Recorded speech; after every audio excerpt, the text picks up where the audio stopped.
রাষ্ট্রীয় অতিথি ভবন যমুনায় সচিবদের নিয়ে বৈঠক করেছেন প্রধান উপদেষ্টা ডক্টর মোহাম্মদ ইউনূস। এ বিষয়ে আরো বিস্তারিত জানাতে যুক্ত হচ্ছেন সহকর্মী শামীমা আক্তার। শামীমা, বৈঠকের বিষয়ে কি জানা গেল? আপনার কাছে কি তথ্য পাবো আমরা?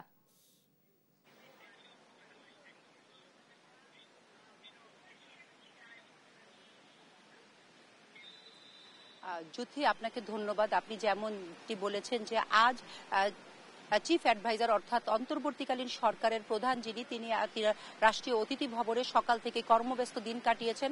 প্রথমেই সকাল 10:30টায় তার সাথে বৈঠক করতে আসেন বাংলাদেশের সেনাপ্রধান ওয়াকারুজ্জামান এবং সেনাপ্রধানের সাথে প্রায় দীর্ঘ 1 ঘন্টারও বেশি সময় বৈঠক করেন প্রধান উপদেষ্টা। তারপর 11টার কিছু আগে এখানে বৈঠক করতে আসেন।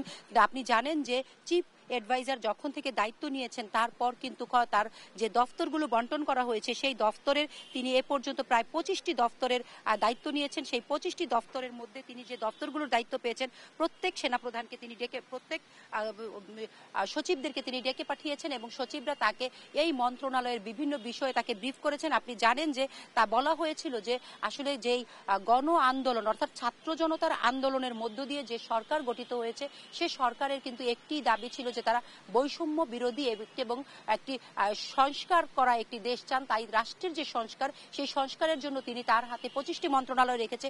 যদি আমি আপনাকে মোটা করে বলতে চাই, মোটা দাগে যেগুলো বলতে চাই তার মধ্যে হচ্ছে মন্ত্রিপরিষদ সচিব, প্রতিরক্ষা সচিব এবং সশস্ত্র বাহিনী বিভাগ, শিক্ষা মন্ত্রণালয়, সড়ক পরিবহন বিভাগ, খাদ্য মন্ত্রণালয়, ভূমি মন্ত্রণালয়, পাট বস্ত্র মন্ত্রণালয়, শিক্ষা মন্ত্রণালয়, বিজ্ঞান প্রযুক্তি মন্ত্রণালয়, রেল মন্ত্রণালয়, জনপ্রশাসন মন্ত্রণালয় সহ তিনি 25টি মন্ত্রণালয়ের সচিবকে কিন্তু আজকে তার যে সরকারি বাসভবন এবং এটাই তার হবে হচ্ছে কার্যালয়, অর্থাৎ একই ধারে তিনি রাষ্ট্রীয় অতিথি ভবন যমুনাতে তিনি থাকবেন এবং তিনি এখানে থেকেই তার দাপ্তরিক কার্য করবেন বলে তিনি এখানে তার সচিবদেরকে ডেকেছেন এবং সচিবদের কাছ থেকে তিনি সকল প্রকার বিষয়গুলো জেনে নিয়েছেন। আসলে রাষ্ট্র সংস্কারের জন্য কি কি করতে হবে এই বিষয়ে কিন্তু আগে থেকেই তাদের একটি পরিকল্পনা তারা করে রেখেছেন যে আসলে সংস্কার একটি রাষ্ট্র চান তারা, যে রাষ্ট্রে থাকবে না বৈষম্য, যে রাষ্ট্রে থাকবে না দুর্নীতি, সেদিক থেকে তিনি তার কর্মপরিকল্পনা ঠিক করার জন্য সচিবদেরকে ডেকেছেন।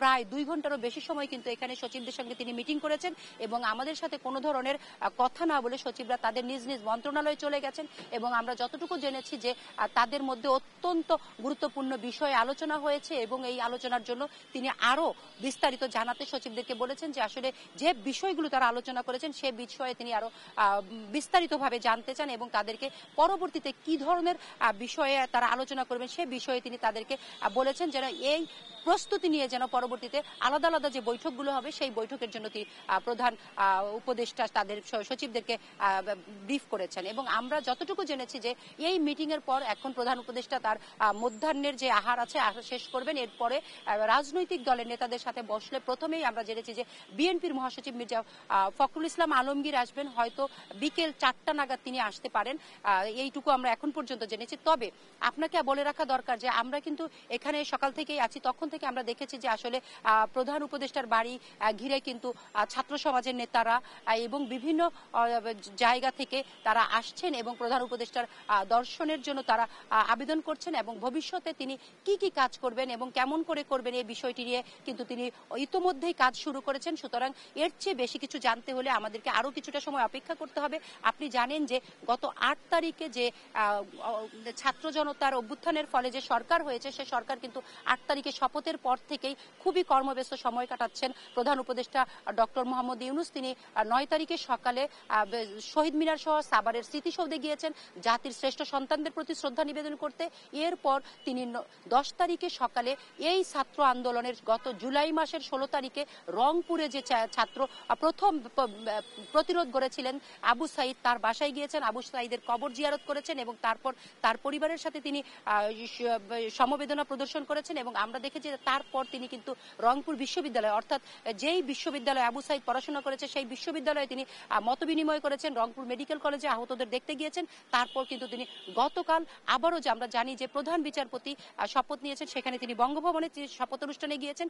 এছাড়া 2 জন উপদেষ্টার শপথ হয়েছে সেখানে তিনি উপস্থিত ছিলেন এবং আজকের দিনের শুরুতে তিনি আসলে দাপ্তরিক কাজ যেটা বলা হয় যে রাষ্ট্র সংস্কারের মূল কাজে তিনি হাত দিয়েছেন। প্রথমে সেনাপ্রধানের সাথে তিনি আলোচনা করেছেন, এরপর সচিবদের সাথে বসেছেন। আমরা ভবিষ্যতে তিনি আরো কি কি কাজ কিভাবে করছেন সে বিষয়টি আসলে আমরা জেনে আপনাদেরকে পরবর্তীতে জানাতে পারবো।